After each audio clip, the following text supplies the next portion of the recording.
Welcome to the Mundus Fractura Lore Guide.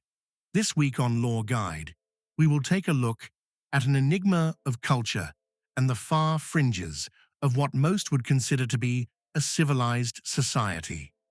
Let's take a look at the rat folk of Mundus. The rat folk, or Chrysetomes velaeus, are a sentient breed of giant rodent native to the Midlands of the Western Vale area of Mundus. Highly social creatures, Chrysetomes velaeus are rarely encountered alone. They congregate in groups as few as 2 up to swarms, also known as mischiefs, numbering in the thousands.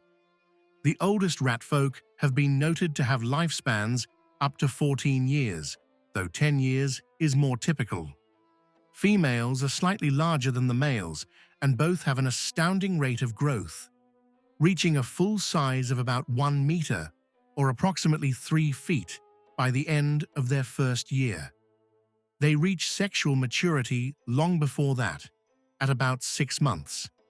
Rat folk are polygamist and have no strong individual bonds, only for those of the greater swarm. When conditions are favorable, they are known to be prolific breeders.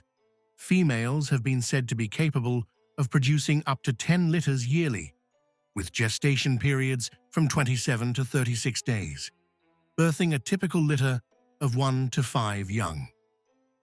Rat folk societies, regardless of population, are centered around a single female.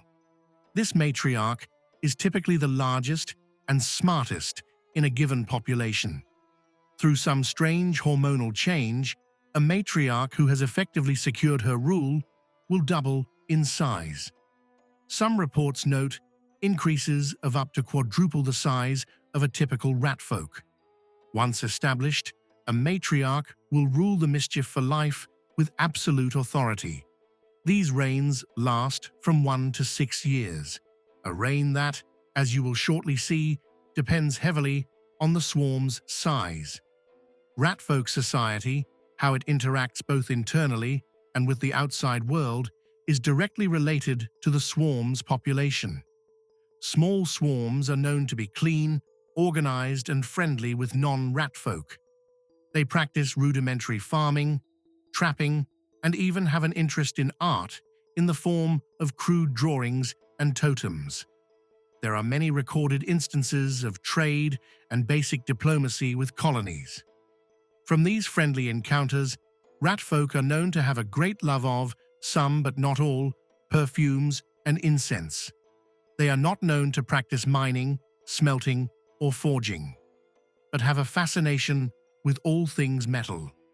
In their more civilized states, rat folk will trade whatever they can to acquire not only perfume and incense, but also any metal items, even rusted scraps. But as a mischief grows, there is a drift from these trappings of civilization. Chrysetomes velaeus become aggressive and hostile to other species. Their pursuit of art, farming, trade, and diplomacy swiftly disappear. Their communities, known as nests, fall into disrepair and filth. Eventually, the social structure becomes toxic and cutthroat. This is the curse, a genetic madness that manifests in every swarm and grows proportionate to a nest's population. Matriarchs who do not adapt to these new barbarous realities are usurped by their more ambitious progeny. They will resort to campaigns of aggression against their regional neighbors to placate their mischief's growing belligerent nature.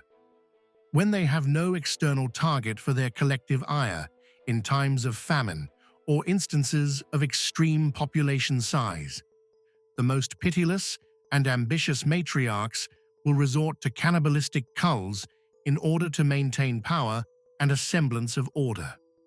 Campaigns of infanticide and eldercide are typically the first of the desperate domestic atrocities to be enacted in order to maintain the mischief's stability.